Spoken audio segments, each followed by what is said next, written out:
Ini yang bikin kami merasa bangga. Acara insya Allah sudah mencapai 500 peserta. Insya Allah akan menjadi data penting kami untuk selanjutnya kami tawarkan buku-buku asas hukum pidana Islam yang belum sempat join acara ini. Bagaimanapun, berbincang buku itu tentang keilmuan, membagi pengalaman dengan semua orang. Dan itu adalah catatan seumur hidup untuk semua generasi. Karenanya, sebuah buku adalah jendela dunia yang akan menjadi kunci sukses pendidikan di Indonesia, serentak bergerak mewujudkan merdeka belajar. Bincang tentang buku akan selalu menjadi diskusi menarik, karena banyak yang harus kita simak dari penulis, dan tentu saja sesuai dengan tagar kami, belajar dari pakar, untuk moderator yang tentunya serta para narasumbernya sangat pakar di bidangnya. Untuk itu, saya dan tim Promo Raja Grafindo mohon izin untuk mengawal acara ini dari belakang, acara Zoom ini. Nah, Bapak Ahmad Gozi siang ini menjadi moderator kita. Kami persilahkan untuk menjadi moderator kita. Waktu serta Zoom meeting kami persilahkan. Oke. Baik, terima kasih Mas Dimas. Baik, Assalamualaikum warahmatullahi wabarakatuh. Selamat siang, salam sehat, dan salam sejahtera untuk Bapak, Ibu, dan kita semua.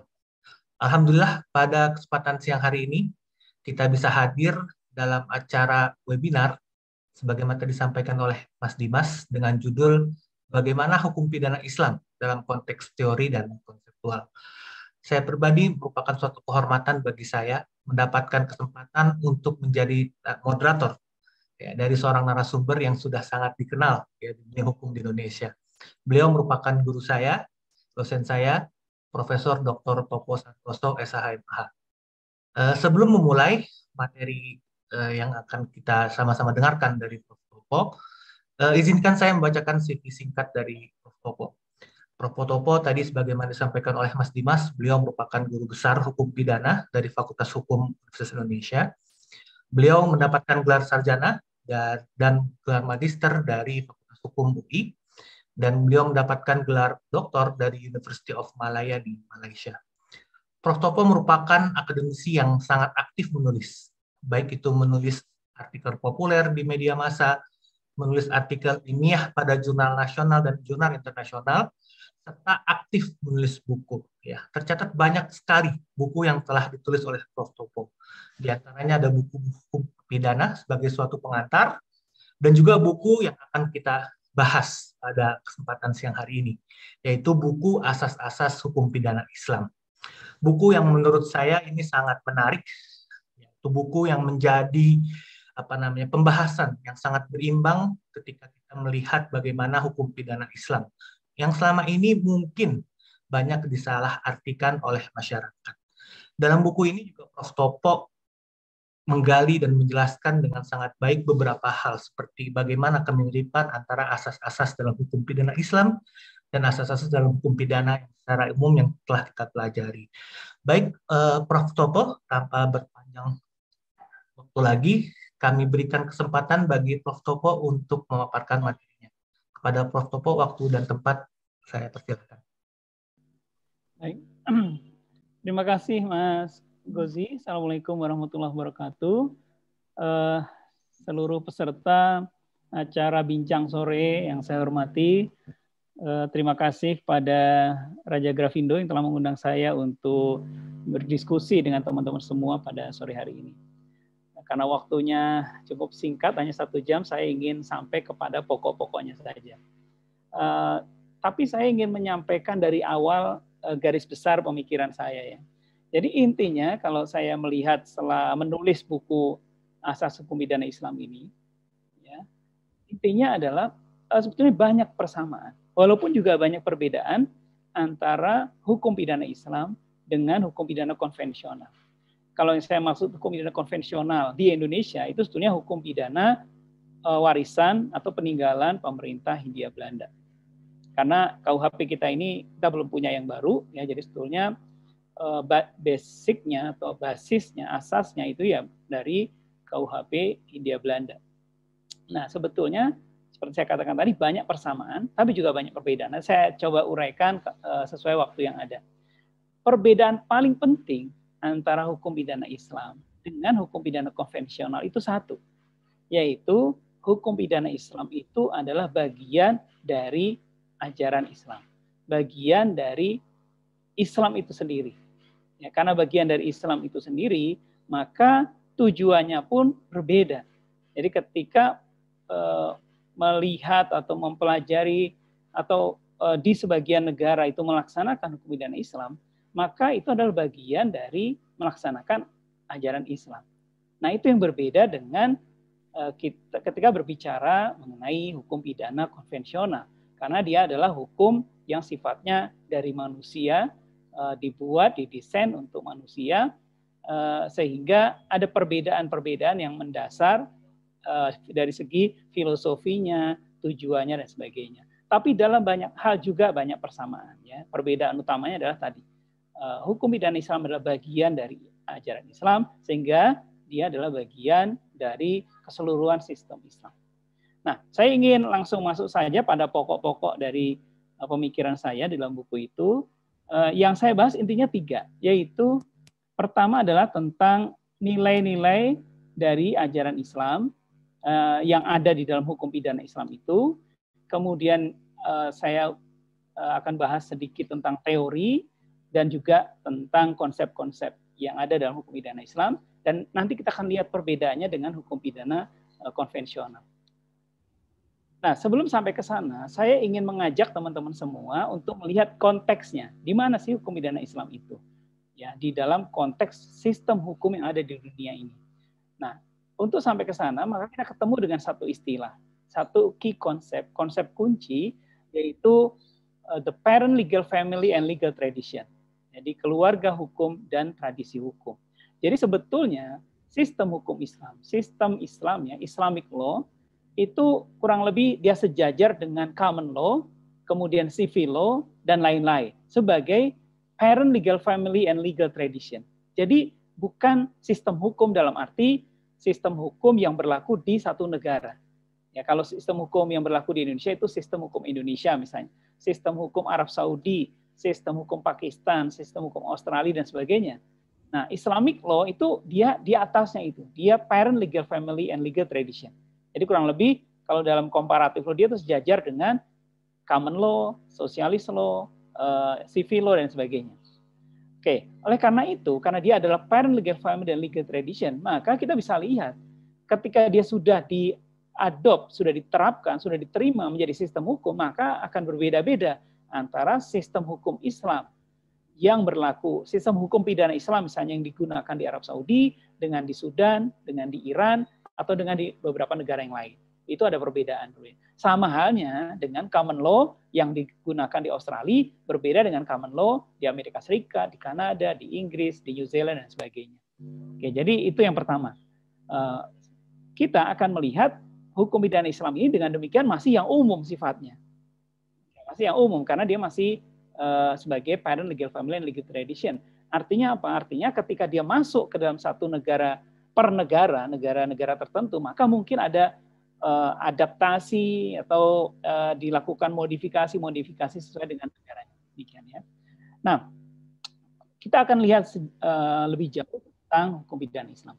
Tadi saya katakan di awal bahwa perbedaan paling asasi, paling penting dari hukum pidana Islam dibandingkan dengan hukum pidana konvensional adalah karena dia bagian dari Islam. Dan perbedaan penting kedua adalah sumbernya. Ya, sumber hukum pidana Islam itu dari mana? Nah, itu yang berbeda. Penting kedua. Hukum pidana Islam ya, itu kita bisa melihat sumbernya adalah ada dua sumber utama. Yaitu pertama Al-Qur'an dan yang kedua adalah As-Sunnah ya, atau hadis-hadis Nabi Muhammad SAW. Nah, jadi di sini dua sumber utama. Dari dua sumber utama ini kemudian diturunkan ke dalam dua sumber pendukung yang lain. Ya, kalau di mazhab yang berlaku di Indonesia, kurang lebih mazhab yang paling banyak dianut adalah mazhab Syafi'i. Dengan demikian kita mengenal ada ijma dan kemudian ada qiyas. Ya. Mungkin di mazhab yang lain ada lagi al-ihtisan, kemudian masalih al-mursalah dan sebagainya ya. Nah, jadi dari dua sumber itu Nah, ini pasti berbeda dengan sistem dengan hukum pidana konvensional karena tidak langsung ditarik dari kitab suci ke dalam pasal-pasal yang ada di perundang-undangan. Itu perbedaannya. Nah, walaupun nanti kalau diskusi agak lebih detail nanti bagaimana menurunkan itu ke dalam undang-undang atau kitab-kitab fikih bisa digunakan dan sebagainya, itu saya kira diskusi yang lebih panjang lagi karena itu persoalan implementasinya. Sekarang diskusi kita yang hanya 1 jam ini saya ingin fokuskan hanya pada konsep, teori dan juga asas atau nilai. Nah, kita juga akan lihat sebelum lebih jauh mengenai bagaimana sih konteksnya hukum pidana Islam itu di Indonesia khususnya ya, atau juga di negara-negara Muslim yang lain. Ya kalau saya sebut negara Islam berarti negara didasarkan pada Islam ya, pada Islam sebagai dasar negara. Tapi kalau negara Muslim berarti negara yang mayoritas penduduknya beragama Islam.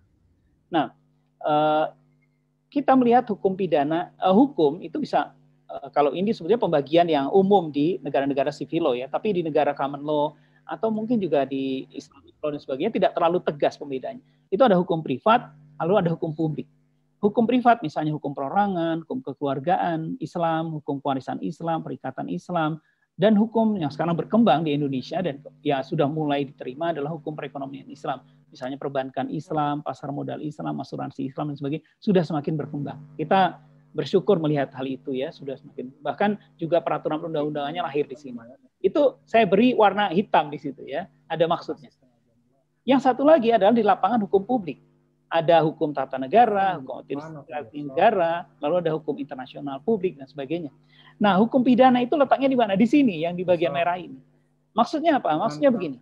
Kalau berkenaan dengan aspek-aspek privat, ya pribadi atau antar pribadi atau korporasi dengan korporasi atau individu dengan korporasi dan sebagainya.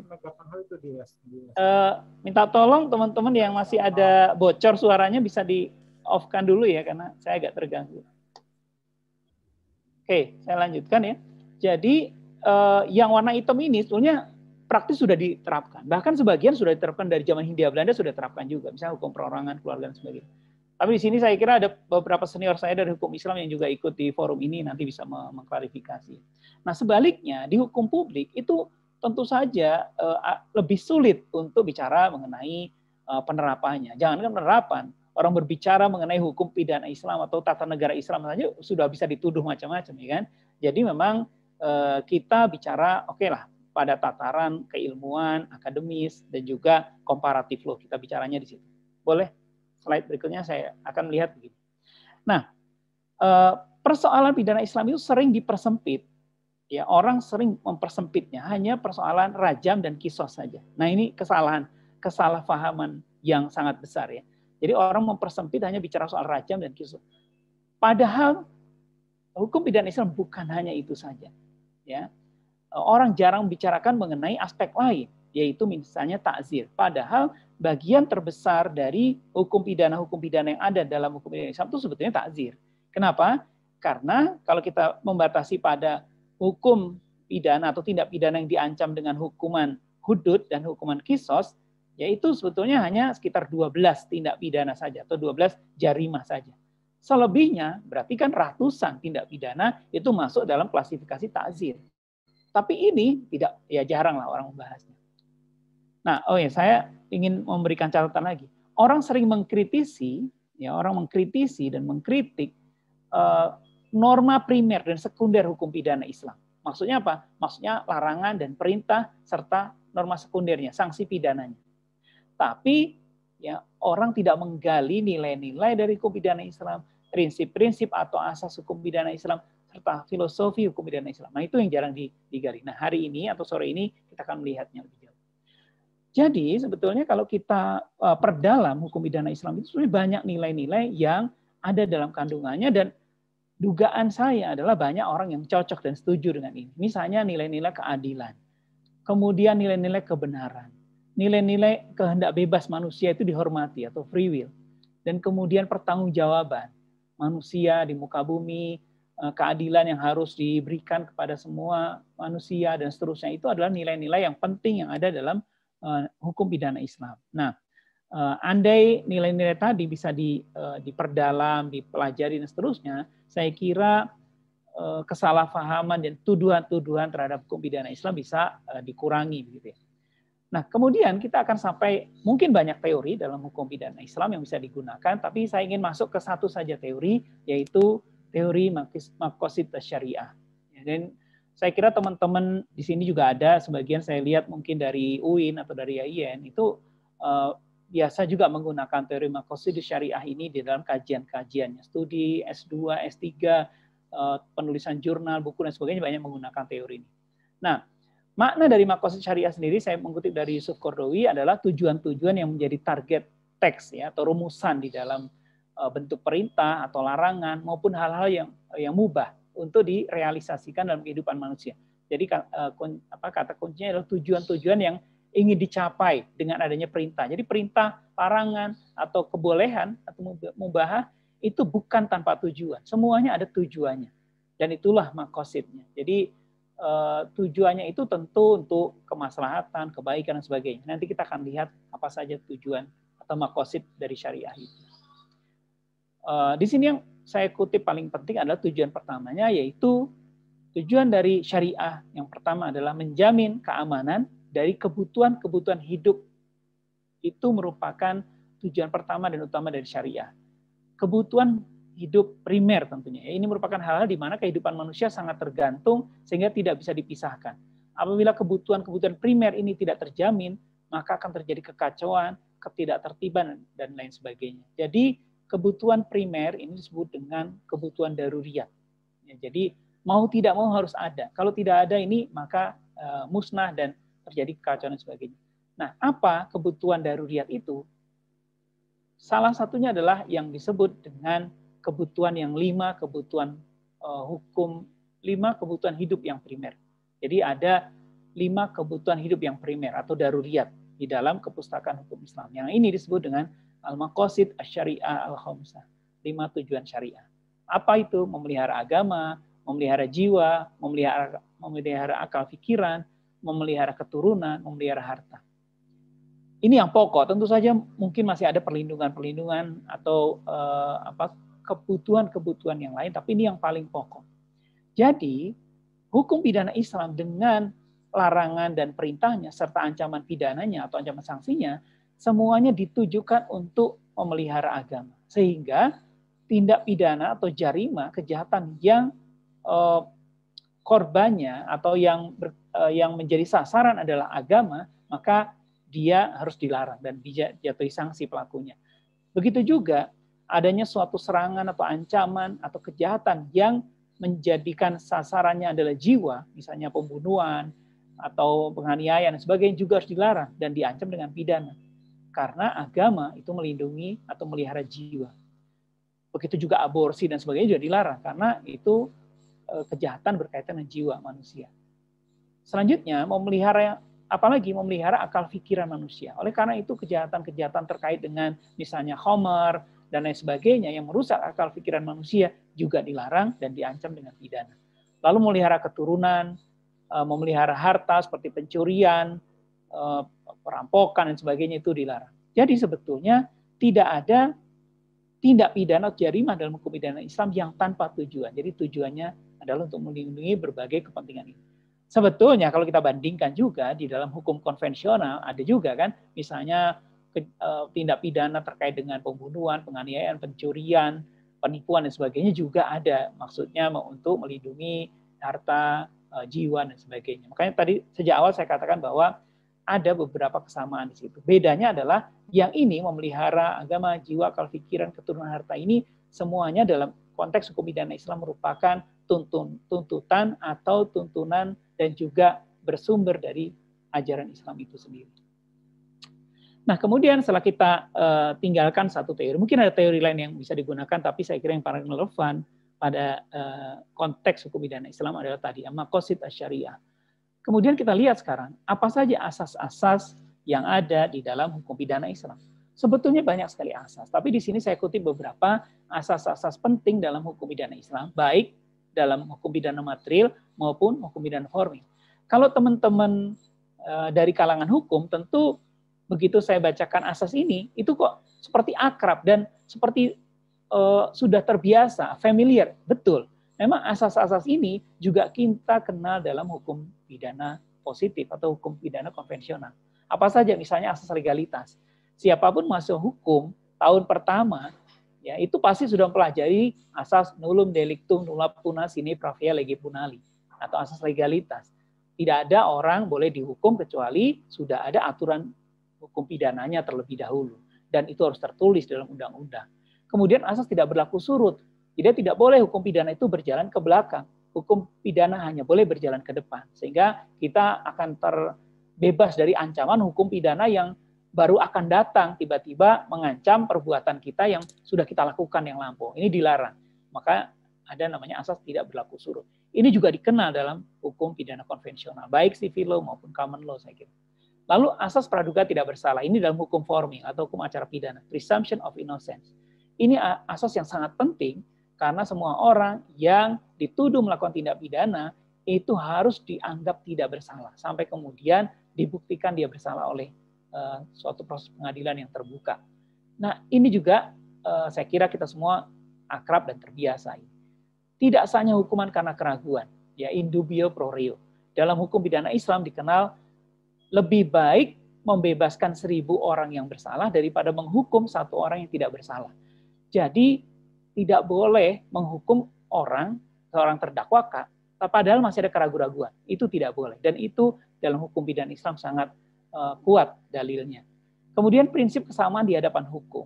Ya ini dulu saya kira teman-teman yang membaca buku-buku sirah nabawiyah, sirah sejarah Nabi itu sudah akrab betul bagaimana suatu ketika Nabi mengatakan dengan tegas bahwa andai kata Fatimah putriku, Fatimah binti Muhammad mencuri, maka tangannya aku potong. Ya, jadi tidak ada bedanya antara anak pejabat, antara pejabat dengan bukan pejabat. Suatu ketika misalnya Ali bin Abi Thalib masuk ke pengadilan sebagai para pihak, kemudian hakim berdiri. Lalu ketika pihak lain yang bersengketa dengan Ali bin Abi Thalib yang waktu itu khalifah, itu hakimnya tidak berdiri. Nah ini dikecam oleh Ali bin Abi Thalib karena tidak boleh membeda-bedakan para pihak di muka hakim. Lalu ada jaminan perlindungan bagi tersangka atau terdakwa. Dan sebetulnya masih banyak yang lain asas ini. Kita akan lihat sedikit saja dari asas ini, misalnya asas legalitas dan asas tidak berlaku surut. Asas legalitas dalam Islam bukan berdasarkan akal manusia, tapi merupakan ketentuan dari Allah Subhanahu wa Ta'ala. Dalam kitab suci, Allah berfirman yang artinya begini, dalam surat 17 ayat 15. Dan kami tidak akan mengazab atau menghukum sebelum kami mengutus seorang Rasul.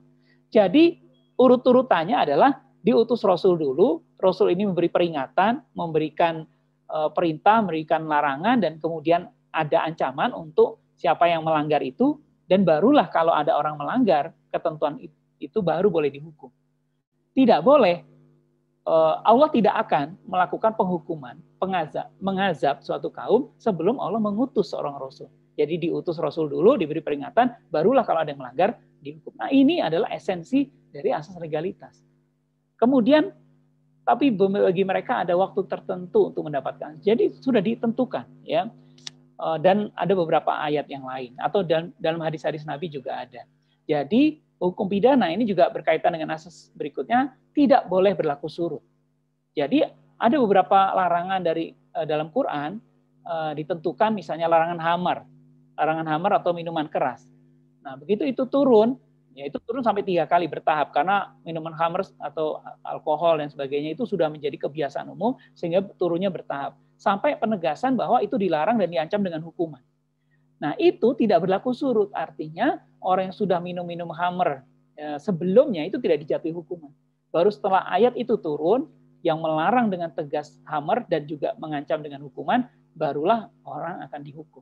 Jadi itu 2 asas yang ada kita kenal juga dalam hukum pidana dewasa ini dari yang berasal dari Belanda itu pada abad ke-7 itu sudah ada, yaitu asas legalitas dan juga asas larangan berlaku surut. Ini akan saya lewatkan saja. Kalau nanti teman-teman berminat dengan PPT-nya, nanti saya akan share di chat room ya. Kemudian yang lain kita akan melihat, nah ini bagian yang sangat penting juga ya dari konteks hukum pidana Islam. Ini konsepsi tentang apa itu tindak pidana atau istilahnya jarimah, ya, jarimah atau jinayah. Walaupun ada perbedaan sedikit konteks jinayah dan jarimah ini untuk beberapa negara ya. Kategori tindak pidana dan hukuman paling banyak digunakan dalam hukum Islam adalah hudud, kisos, dan ta'zir. Nah, saya ingin klarifikasi dulu begini. Kalau teman-teman baca buku-buku hukum pidana Islam, khususnya yang dikarang oleh Abdul Qadir Auda. Abdul Qadir Auda ini seorang hakim di Mesir. Dia menulis buku yang judulnya tentang hukum pidana Islam dibandingkan dengan hukum positif. Hukum positif Mesir adalah berasal dari Mesir. Hukum positif Mesir adalah berasal dari Perancis, hukum pidananya.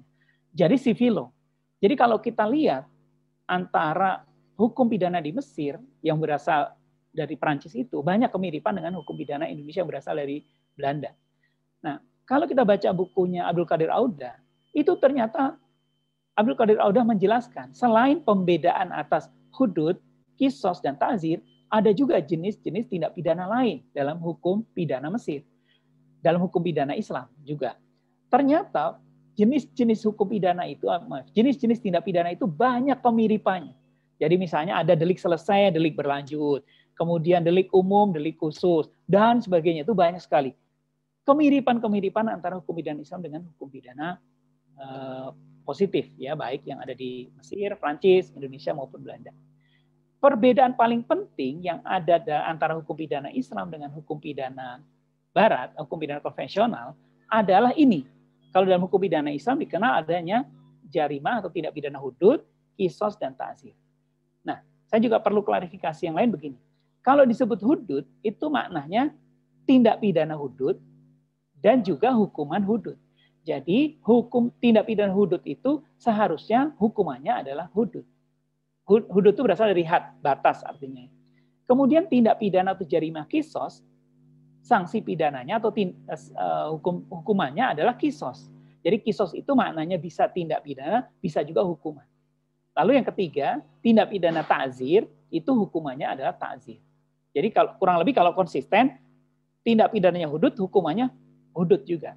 Tindak pidana kisos, hukumannya kisos. Tindak pidana ta'zir, hukumannya ta'zir. Itu. Tapi nanti saya akan perjelas ya. Pertama begini, tindak pidana hudud itu adalah tindak pidana yang sanksi bagi kejahatan ini diberikan di dalam kitab suci Al-Quran dan sunnah Nabi Muhammad SAW. Dan ini disebut dengan hak absolut Allah. Maka disebut dengan hak Allah. Ya. Nah ini untuk membedakan dengan hakul insan, hak manusia. Ya. Jadi hudud ini tindak pidana yang ditentukan. Jadi sebetulnya yang ditentukan itu normanya atau larangannya, ya, dan juga sanksinya di dalam Al-Quran dan dalam sunnah Nabi Muhammad SAW. Itu yang pertama, hudud. Ya, hudud tadi ya berasal dari had, artinya batas. Kemudian yang kedua, kategori kedua adalah tindak pidana kisos. Nah ini mungkin saya harus tambahkan, ya karena berkaitan dengan sanksinya, yaitu tindak pidana kisos dan diyat.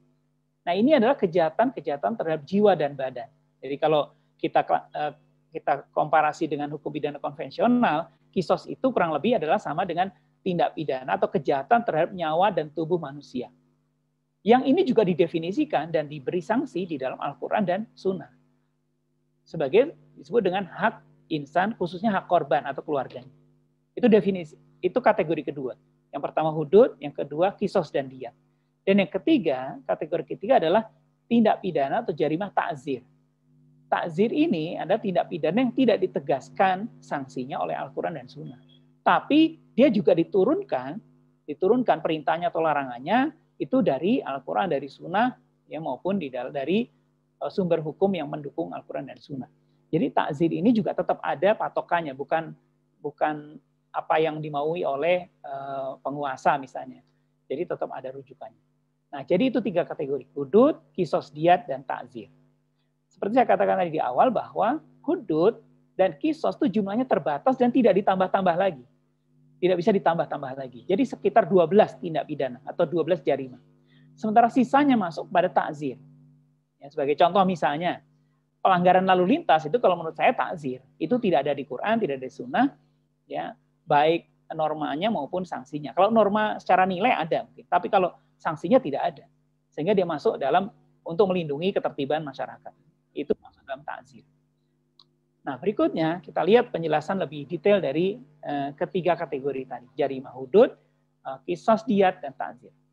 Jarimah atau tindak pidana hudud itu sanksinya adalah pidana hudud, gitu ya.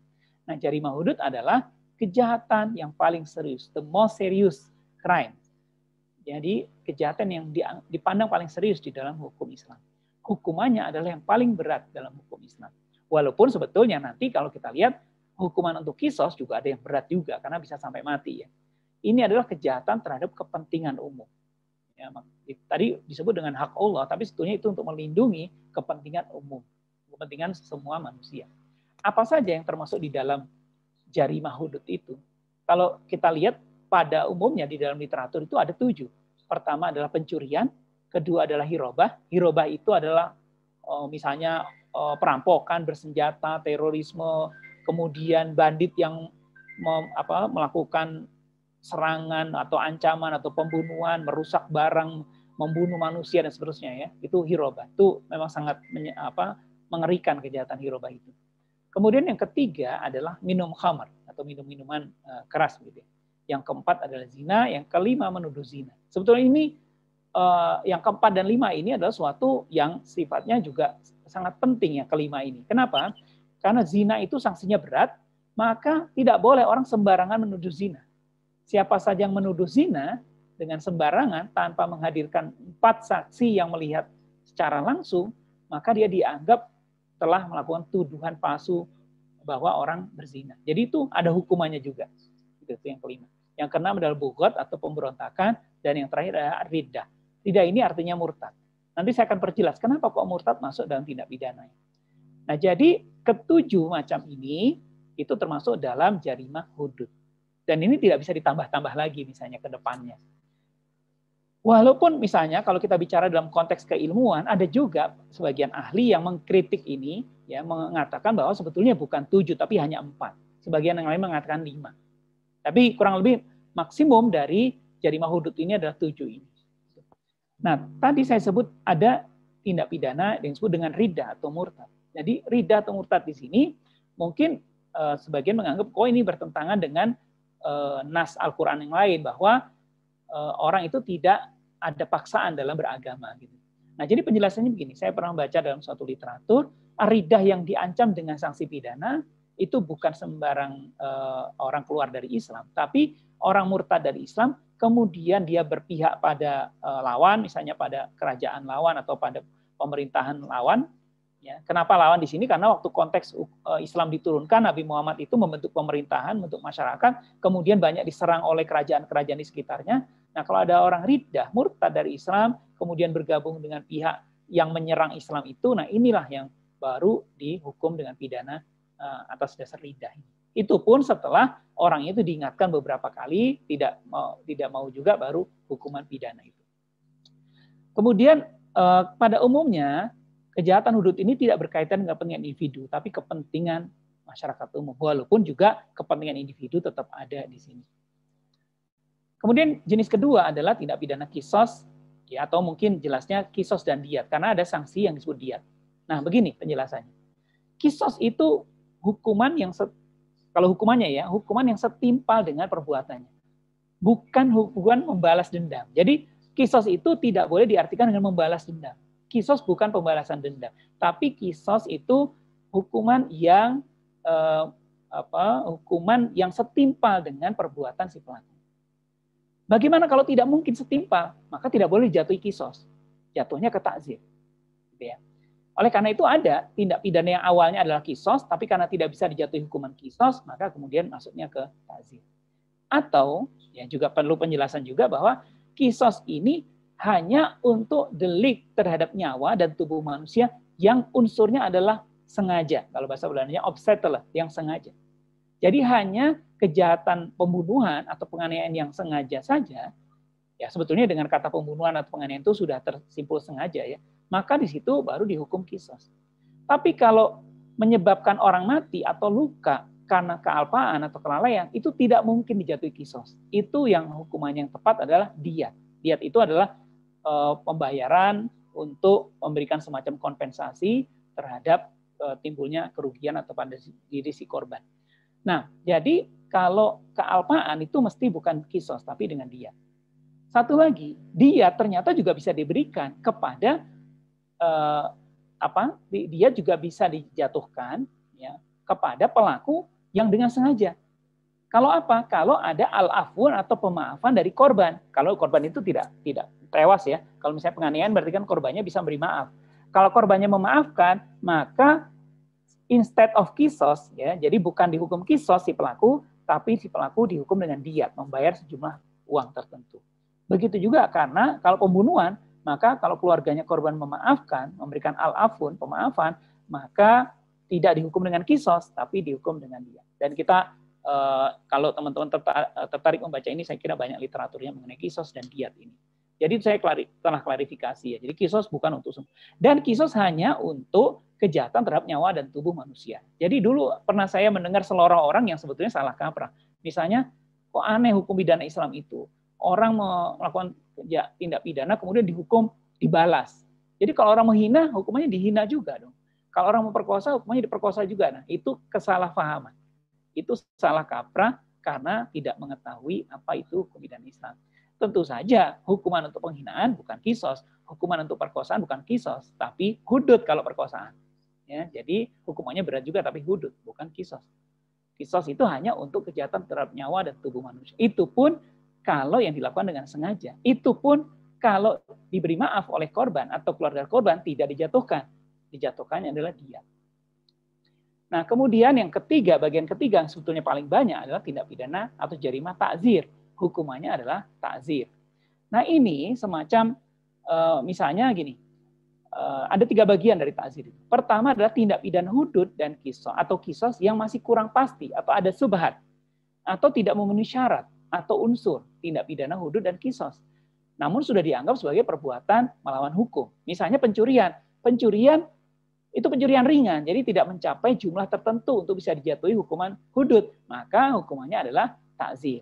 Pencurian dilakukan dalam keluarga, juga hukumannya ta'zir. Pencurian di mana properti yang dicuri tidak melebihi nilai minimum untuk pencurian yang dihukum hudud, maka hukumannya ta'zir. Gitu ya. Jadi tidak sembarangan pencurian itu kemudian dihukum dengan ta'zir, hukum dengan hudud, potong tangannya, tidak sembarangan begitu. Ya. Jadi kalau misalnya orang menemukan barang di jalan itu sebenarnya tidak memenuhi hukum pidana yang hudud tadi. Kemudian yang kedua, perbuatan yang dilarang ada larangannya di Quran dan dalam hadis, tapi tidak ditentukan sanksi pidananya apa. Misalnya pencemaran nama baik, saksi palsu, melanggar amanah dan sebagainya ya. Misalnya termasuk yang saya katakan tadi ada berbagai hal yang dilarang di dalam Quran dan dalam hadis, tapi tidak ada sanksi pidana. Di situ bisa dijatuhi sanksi ta'zir. Dan yang terakhir ada kejahatan yang ditetapkan oleh pemerintah atau ulil amri dalam rangka menjaga ketertiban sosial atau masyarakat. Dalam situasi seperti ini, nilai atau prinsip dasar Islam sebagai pertimbangan untuk menentukan mana yang maslahat. Dengan demikian, sebetulnya banyak sekali yang masuk dalam cakupan ta'zir ini. Misalnya pelanggaran lalu lintas, pelanggaran lingkungan hidup, pelanggaran di bidang perbankan, dan lain sebagainya, menurut hemat saya masuk dalam ta'zir. Termasuk kalau zaman modern ini, kejahatan terkait dengan komputer, dan sebagainya. Mungkin karena waktunya ini singkat, saya gunakan 2 menit terakhir, karena selanjutnya saya akan kembalikan ke Mas Gozi untuk ada diskusi atau tanya jawab. Bagian terakhir ini saya ingin bicara mengenai hukum pidana Islam juga mengenal berbagai pengaturan-pengaturan lain yang kita kenal di dalam hukum pidana positif. Apa saja? Misalnya percobaan tindak pidana. Dalam hukum pidana Islam juga dikenal. Tapi konsepsinya beda dengan KUHP. Jadi percobaan dalam hukum pidana Islam itu lebih dekat dengan konsep percobaan yang dikualifisir atau percobaan dalam hukum pidana adat. Maksudnya begini.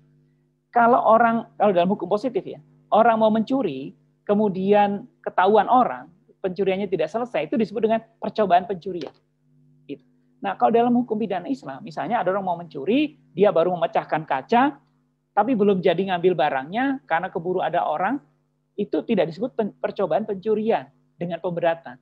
Tapi itu dia dihukum karena merusak kaca. Dan ini persis seperti dalam hukum adat, atau dalam hukum teori, atau dalam literatur dikenal sebagai percobaan kualifisir. Jadi melihat yang konkret saja apa. Misalnya orang mau memperkosa, baru dia dipukul si perempuan, si korbannya itu, kemudian ketahuan orang dan tidak jadi perkosaannya, orang itu tetap dihukum. Karena apa? Karena penganiayaan terhadap si korban. Yang kedua, penyertaan.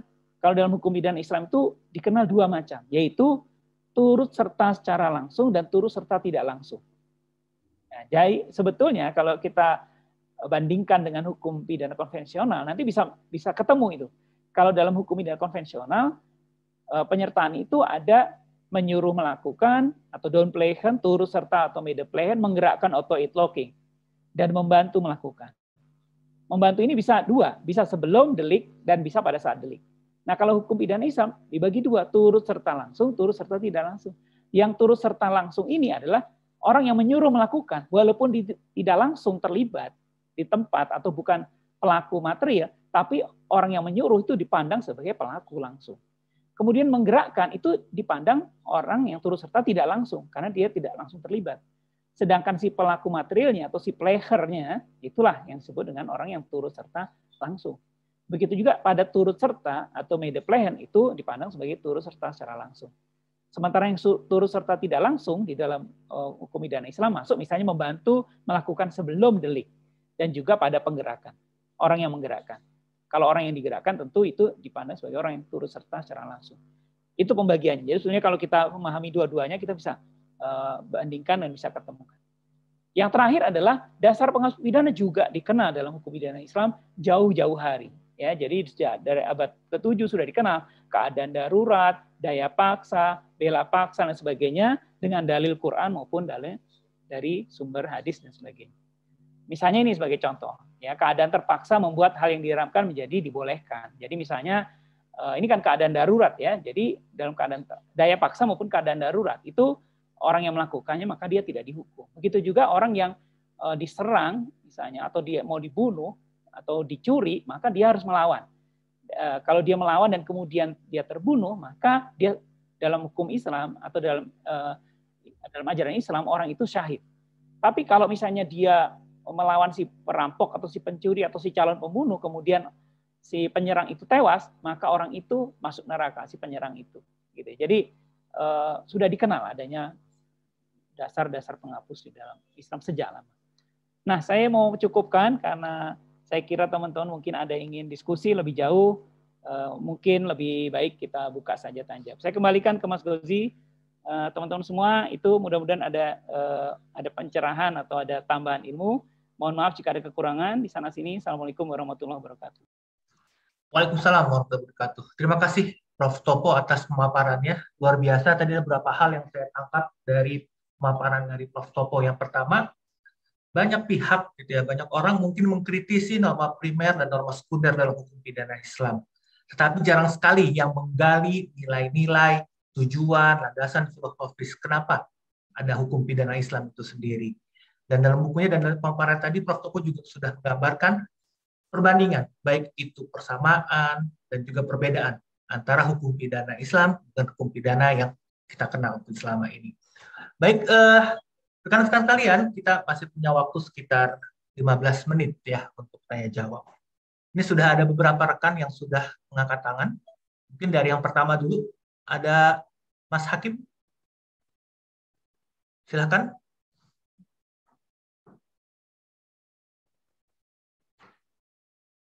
Bisa di-unmute. Izin Mas Gozi, nanti waktu ditambahin kalau ada yang masih mau nanya, nggak apa-apa. Boleh, silakan. Siap. Boleh itu Mas Hakim di-unmute, Mas?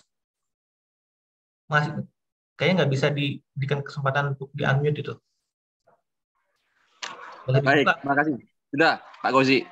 Yep. Baik, terima kasih Prof atas pencerahannya.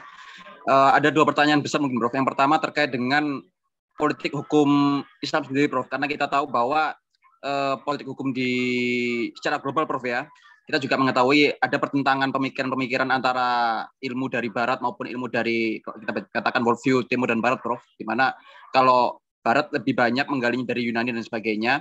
Nah, bagaimana dengan pandangan Prof terkait dengan bagaimana ya tanda kutip membumikan? Kalau mungkin dulu Prof juga pernah menulis buku membumikan hukum pidana Islam Prof ya. Nah, di era hari ini bagaimana upaya Prof sendiri pandangannya terkait dengan membumikan politik hukum Islam terutama dalam konteks pidana.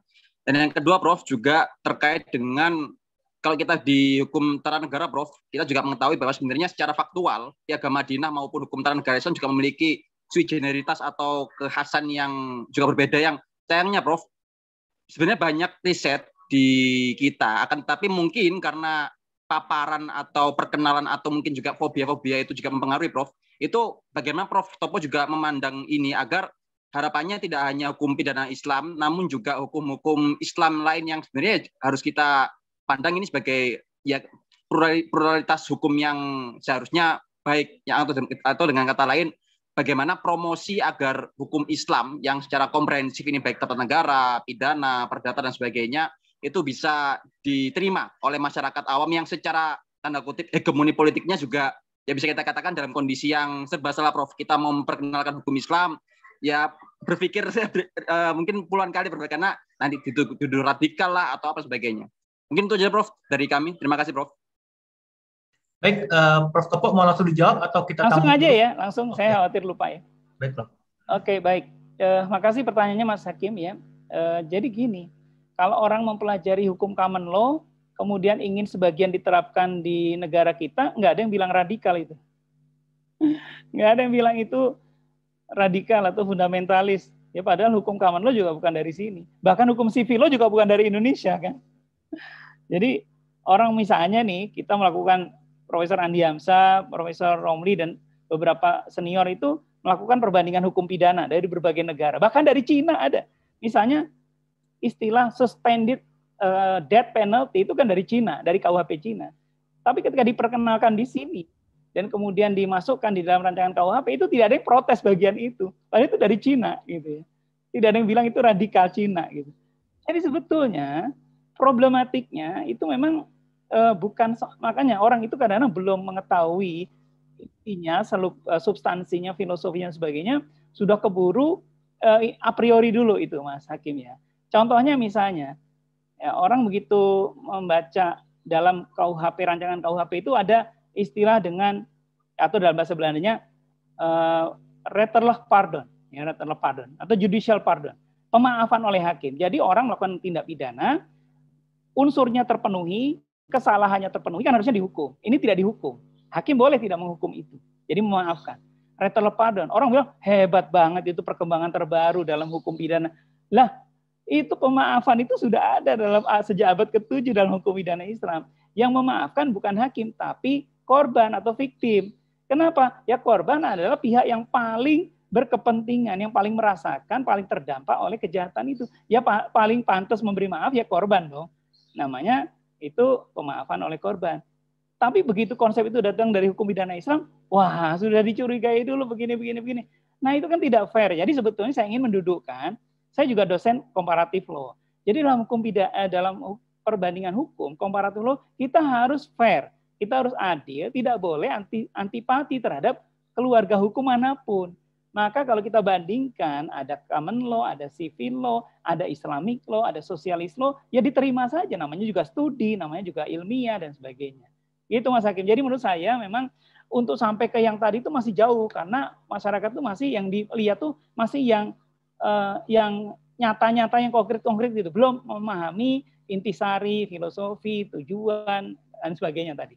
Gitu. Jadi mungkin perlu diskusi yang lain lagi nih, karena nggak cukup kalau bicara soal itu. Demikian Mas Hakim, makasih. Baik, saya rasa tadi jawaban Prof Topo juga sekaligus ya Mas Hakim menjawab pertanyaan kedua ya tentang bagaimana seharusnya tadi itu Mas Hakim. Baik, kita buka ke penanya yang kedua, Mbak Dewi, kalau di catatan saya, Mbak Dewi Sukma, boleh di-unmute, panitia. Ya, terima kasih. Mohon maaf, saya izin off cam karena jaringannya tidak stabil. Assalamualaikum Prof Topo, perkenalkan saya Dewi Sukma dari Fakultas Hukum Unpar. Prof, tadi ada beberapa penjelasan yang Prof Topo jelaskan mengenai klasifikasi ya Prof ya. Kalau saya tidak salah dengar bahwa di dalam hukum pidana Islam ini Prof Topo mengklasifikasikannya ke dalam hukum publik ya Prof ya. Tapi mohon koreksi Prof, ya mungkin sepembacaan saya keliru.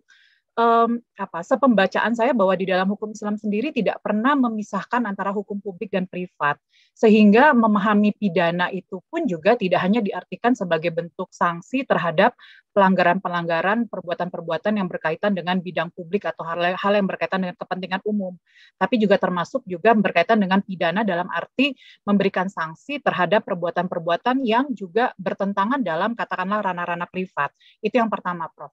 Jadi mohon penjelasannya mengapa Prof. Topo mengklasifikasikan pidana Islam itu sebagai pidana konvensional, sama halnya seperti ke dalam hukum publik sama halnya dengan hukum pidana konvensional. Kemudian yang kedua, Prof, terkait dengan asas legalitas yang tadi Prof tampilkan bahwa di dalam hukum Islam pun juga mengenal asas legalitas. Betul, saya setuju, Prof. Tapi pertanyaannya, Prof, apakah menurut Prof Topo asas legalitas dalam hukum pidana Islam itu sama pemaknaannya dengan asas legalitas dalam hukum pidana konvensional yang memang sudah dibatasi adalah dalam pemaknaan hukumnya adalah perbuatan-perbuatan yang melanggar peraturan perundang-undangan.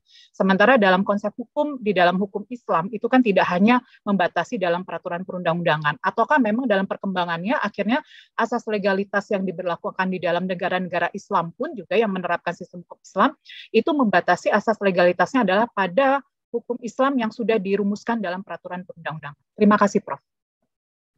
Baik, Mas Gozi, langsung ya. Silakan, Prof. Silakan. Bu Dewi, bagus ya pertanyaannya. Terima kasih untuk pertanyaannya. Saya coba untuk menjawabnya ya. Yang pertama begini, sebetulnya pengklasifikasian saya itu untuk mempermudah pemahaman kita, ya, karena sama seperti karena kita sudah terbiasa dulu ya sejak awal mempelajari ada lapangan hukum publik, ada hukum privat apa saja, hukum publik apa saja begitu ya. Sementara ada keluarga hukum lain yang tidak terlalu memisahkan tegas publik dan privat. Bahkan common law sendiri juga saya kira tidak setegas civil law memisahkan publik dan privat gitu ya. Hukum Islam juga seperti itu. Tetapi untuk mempermudah pemahaman kita, maka karena itu berkaitan dengan siapa yang boleh membuat aturan pidana, kemudian siapa yang boleh memproses dan menjatuhkan hukuman itu adalah negara melalui alat-alatnya, maka saya memasukkan itu dalam hukum publik. Pertanyaan yang kedua juga sangat menarik, soal asas legalitas. Sebetulnya tidak sama persis memang, betul Bu Dewi, tidak sama persis.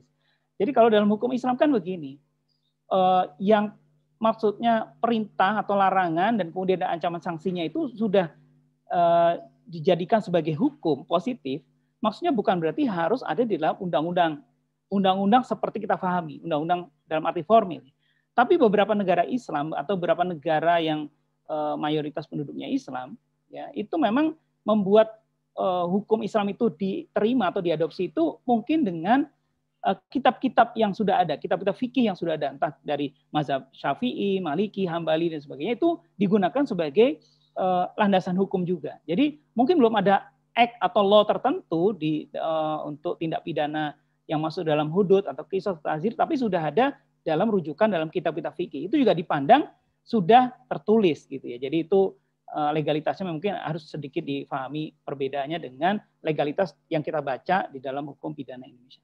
Demikian Bu Dewi singkatnya penjelasan dari saya. Terima kasih Mas Gozi. Baik, terima kasih Prof. Topo.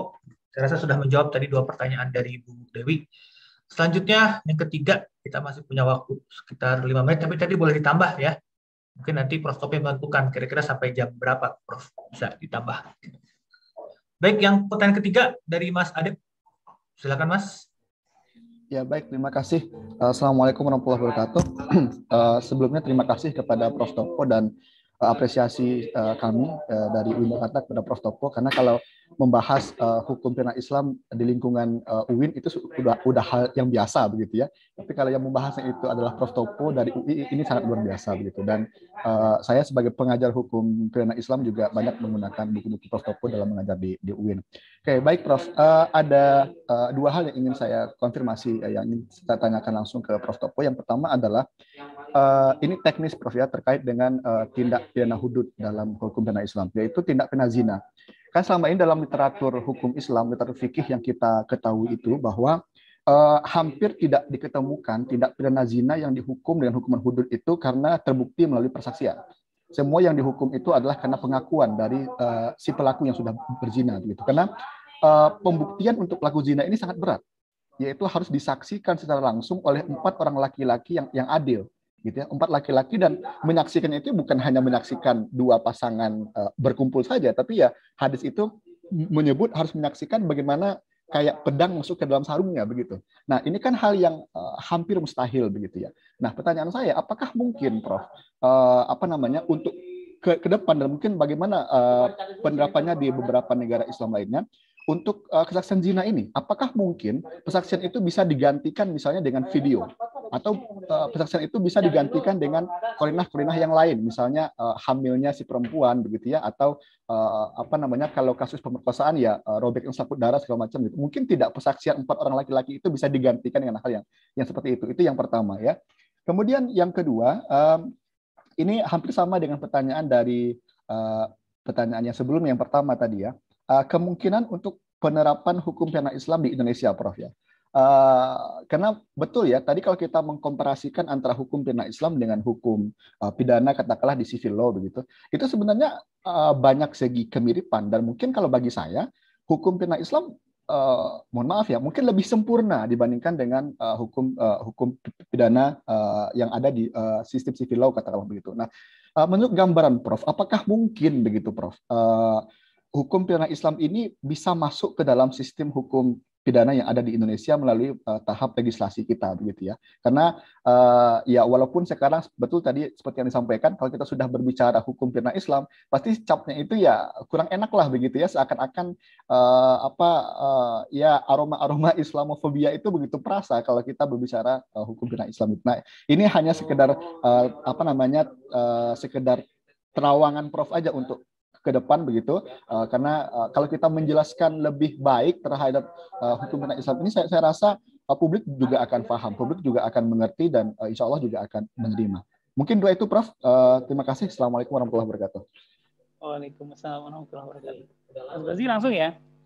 Ya, Mas Adib ya. Iya Prof.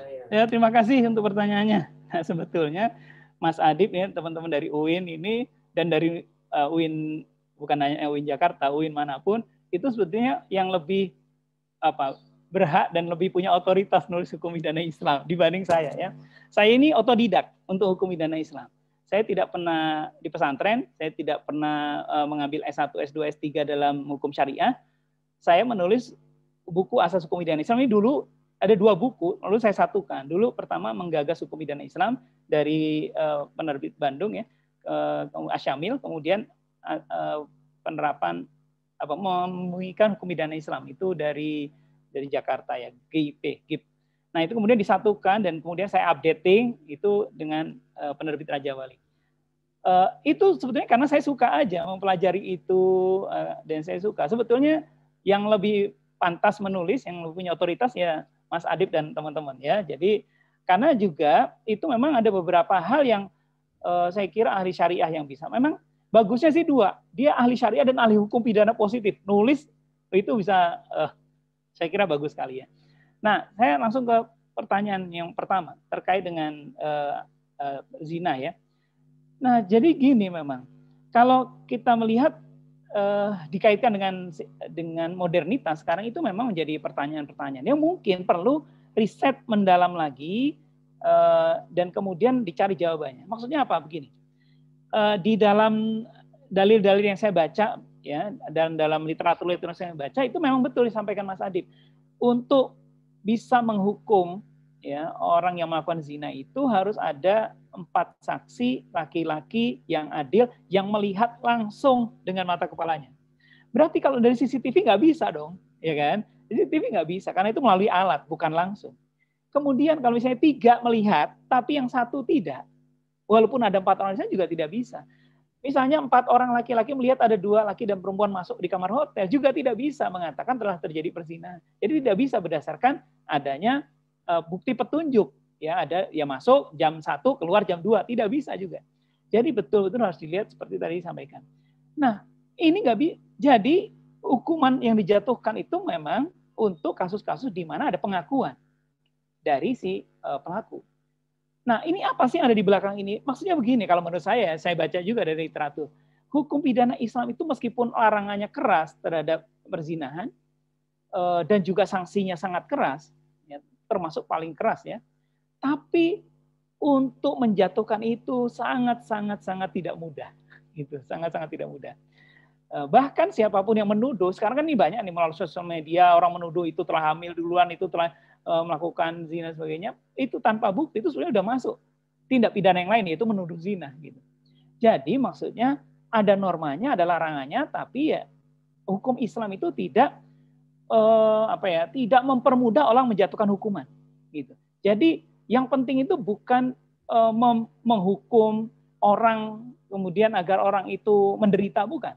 Tapi norma-normanya itu bisa diikuti, bisa ditaati oleh masyarakat dan sebagainya. Sebetulnya menurut saya, ini bagian yang tidak saya uraikan di dalam penjelasan sore ini adalah yang penting juga dalam hukum Islam adalah non-penal policy, kebijakan non-penalnya, preventionnya, pencegahannya itu yang ada banyak sekali sumber-sumber ada dalam hukum Islam. Misalnya melalui pengajaran, melalui pendidikan, melalui tausiah, melalui dan banyak sekali untuk mencegah orang melakukan kejahatan. Dan juga kalau bicara soal soal bagaimana dalam konteks dewasa ini, itu perlu penelitian lebih lanjut, Mas Adib, ya saya kira, karena saya pun dalam salah satu artikel saya tulis di jurnal di Malaysia mengenai takzir, di bagian akhir saya tulis begini. Nah, ini masih perlu tinjauan dari ahli hukum Islam, bisa enggak atau sesuai enggak dengan ajaran Islam, gitu. Jadi perlu kajian-kajian baru, mengingat perkembangan sudah banyak sekali di masa. Pertanyaan yang kedua tadi saya kira memang perlu kajian agak panjang nih, Mas Adib. Nanti kita bisa bikin diskusi lebih lanjut lah, Mas Adib ya, karena waktunya terbatas ya. Nanti kita bisa diskusi lebih lanjut lah. Itu Mas Gozi, saya kembalikan. Ya, baik. Mungkin memang membahas secara keseluruhan tadi, ya, terutama tadi pertanyaan seperti Mas Hakim, Mas Adib, tentang bagaimana konkretnya agar hukum pidana itu, pidana Islam terutama bisa diterapkan, itu memang harus ada diskusi tersendiri ya. Mungkin nggak cukup kalau di diskusi kali ini. Ya, mungkin nanti kita tunggu ya flyer-flyer lagi dari Prof. Topo ya, kita buat sendiri bagaimana konsep, bagaimana memumikan hukum pidana Islam seperti tadi judul yang disampaikan oleh Prof. Topo. Kita lanjut, Prof. Kita sebenarnya masih punya sekitar 6 penanya lagi, Prof. Saya silakan mungkin singkat-singkat aja. Oke, boleh kayak itu ya. Dibatasi dengan 6 tadi dan singkat-singkat saja. Ya, hanya satu pertanyaan boleh ya, Prof, ya, untuk satu orang yang sekarang. Karena keterbatasan waktu, mohon maaf Bapak Ibu. Ada Jonathan, Mas Jonathan ini kayaknya juga sudah mengangkat tangan. Mas, ada? Boleh tolong di-unmute, coba panitia. Halo, selamat sore. Ya, selamat sore. Silakan, Mas. Terima kasih atas kesempatan yang telah diberikan. Di sini saya ingin bertanya, maaf, saya tidak mengaktifkan daripada on-cam karena frekuensi jaringan daripada di kampung saya. Terima kasih atas kesempatan yang telah diberikan. Sini saya ingin bertanya kepada Prof. Topo. Prof. Topo, saya Jonathan Jenoko Tambunan, berasal dari Universitas Samratulangi. Pertanyaan saya yang pertama, bagaimana proses implementasi hukum Islam yang diterapkan dan termuat dalam peraturan perundang-undangan yang diterima secara relevan berasaskan pada ideologi Pancasila, misalnya di bidang ekonomi dan sosial. Baru yang kedua, pertanyaan saya mengenai satu misalnya kasus proses pidana yang sudah bersifat daripada diyat, yang itu suatu proses penghapusan daripada keluarga korban yang pidana.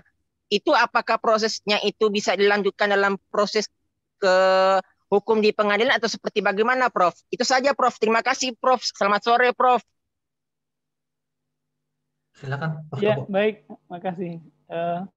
Jadi gini, ini memang ada banyak pendapat ya mengenai bagaimana pemikiran untuk apa ya istilahnya mempositifkan ya atau menjadikan dia bisa berlaku, itu ada banyak pemikiran. Misalnya sebagian orang berpendapat ya sudah masukkan aja atau apa ya kan nilai-nilainya, filosofinya, nilai-nilainya dari hukum Islam, hukum pidana Islam itu, ya, sehingga itu bisa akhirnya tidak terlalu banyak penentangan. Gitu ya. Ada yang berpikir begitu, ada juga yang berpikir ya dimasukkan misalnya asas atau prinsip atau konsep-konsep yang mungkin bisa masuk, misalnya konsep seperti tadi al-afun oleh korban, bukan oleh hakim ya, korban.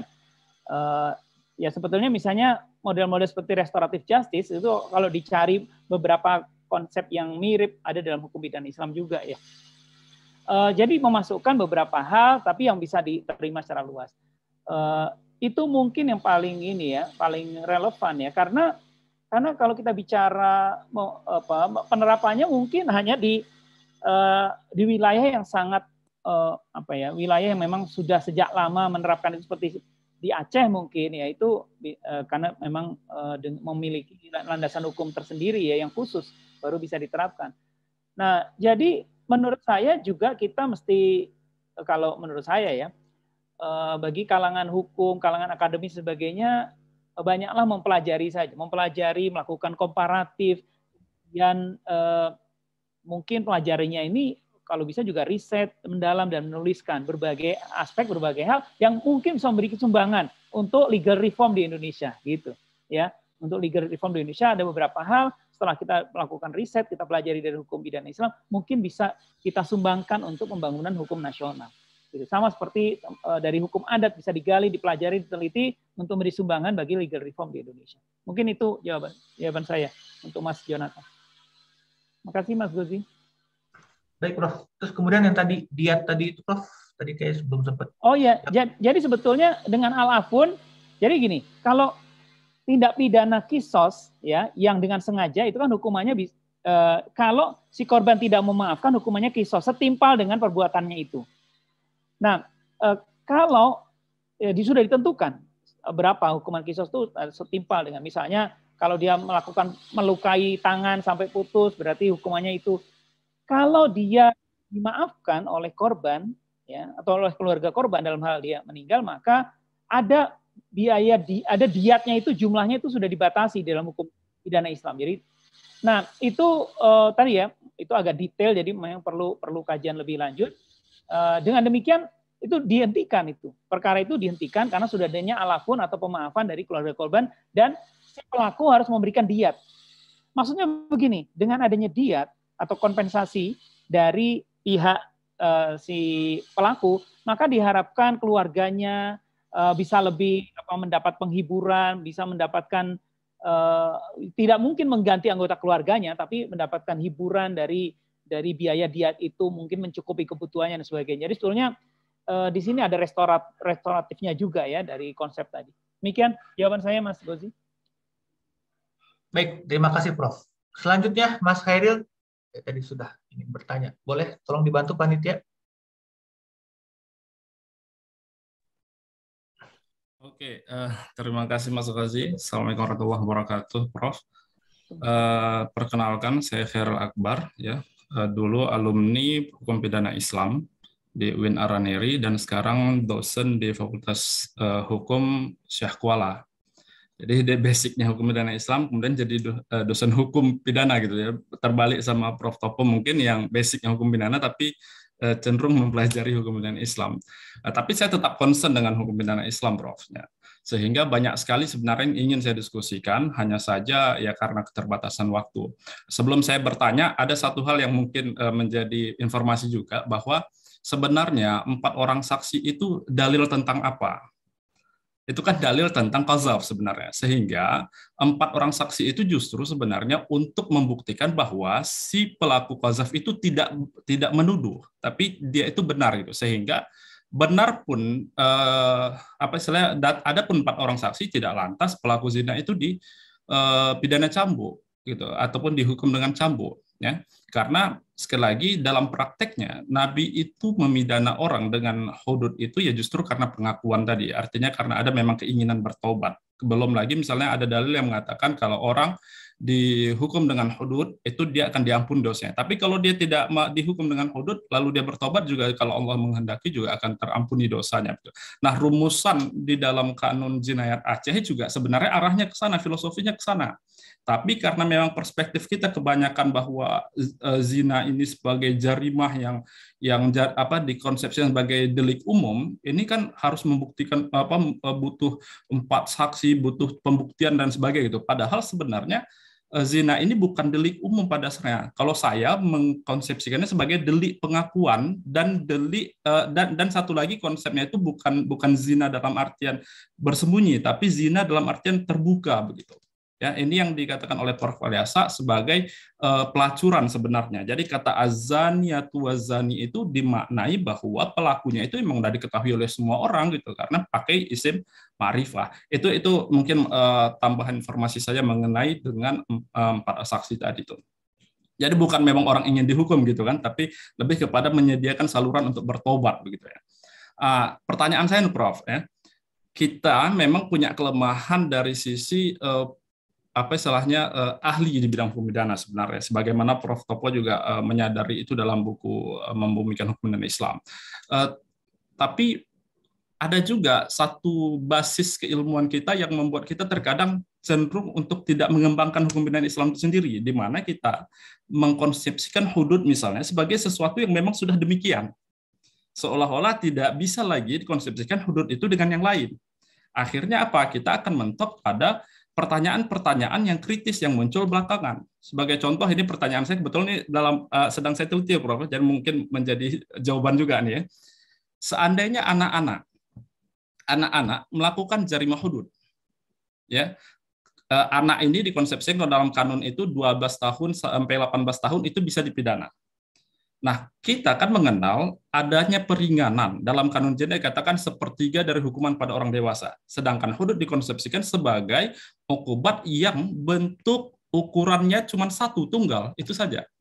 Nah, bagaimana kalau anak ini melakukan jarimah hudud? Ya, kalau dibilang, oh anak-anak nggak ada melakukan jarimah hudud lah, jelas-jelas di kanun Genève juga dikatakan jarimah zina dengan anak bahkan. Ya dalam hukum konvensional kita pasti tolak ya. Kalau jarimah zina dengan anak itu bukan zina namanya, pemerkosaan kalau kita bilang gitu kan. Nah, tapi intinya mungkin sekali sebenarnya anak-anak itu melakukan jarimah hudud. Lantas hukumannya gimana? Sedangkan yang dirumuskan itu tunggal. Nah, di kanun Genève kebetulan tidak ada yang namanya jarimah ta'zir yang berasal dari hudud. Nah, gitu. Itu Prof. Terima kasih Prof ya. Mudah-mudahan bisa diskusi lebih lanjut sebenarnya Prof ya. Terima kasih Prof. Assalamualaikum warahmatullahi wabarakatuh. Waalaikumsalam warahmatullahi wabarakatuh. Terima kasih. Ini kalau sepanggil Mas nggak cocok ya dia Bung Hairil Akbar. Terima kasih. Nah ini sama seperti teman kita Mas Adep tadi ya dari UIN. Ini Bung Hairil Akbar ini sama Bung Adep dan teman-teman lain yang mendalami itu yang memang lebih punya mungkin lebih punya otoritas lah untuk mendalami lebih jauh. Nih, kalau kita mau kolaborasi bisa juga kita nulis artikel di jurnal nanti, Mas Hairul. Termasuk pertanyaan yang tadi tidak bisa saya jawab, ini panjang nih kalau jelasinnya.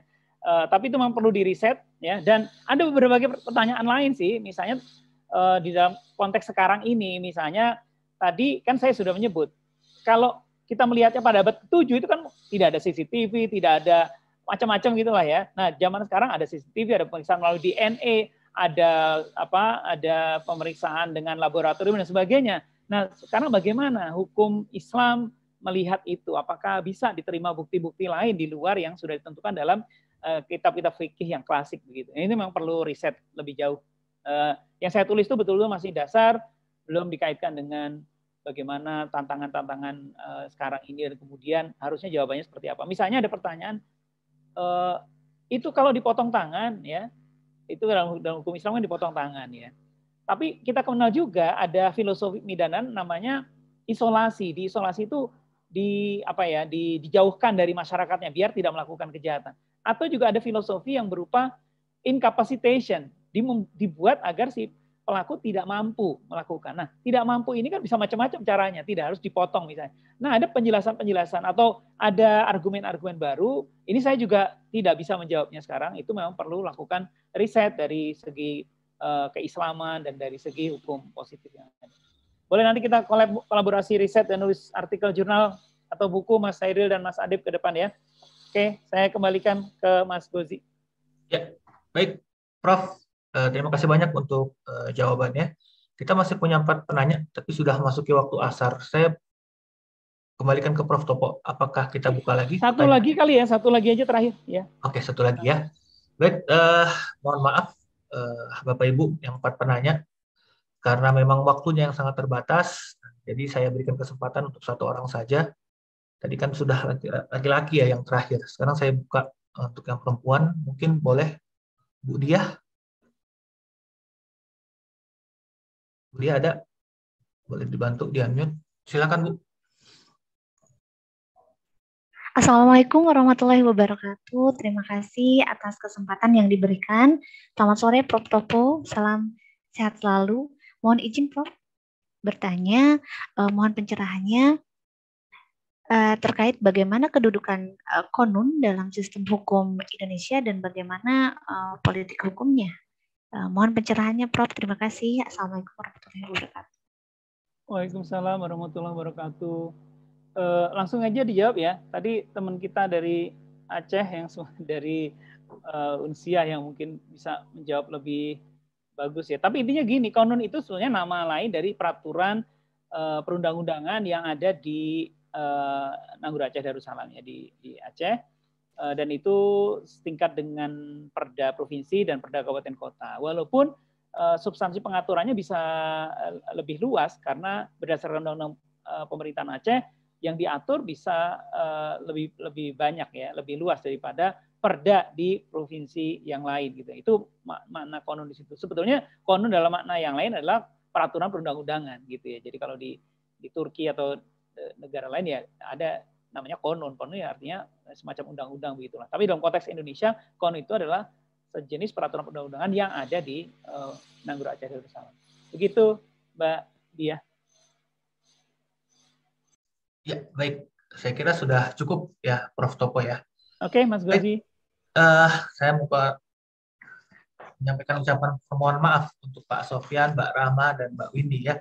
Karena memang keterbatasan waktu yang kita miliki, jadi tidak bisa diberikan kesempatan untuk Bapak dan Ibu bertanya langsung kepada Prof. Topo. Mungkin nanti di kesempatan dalam acara yang lain, Bapak Ibu dapat memberikan kesempatan untuk bertanya langsung ke Prof. Topo Santoso.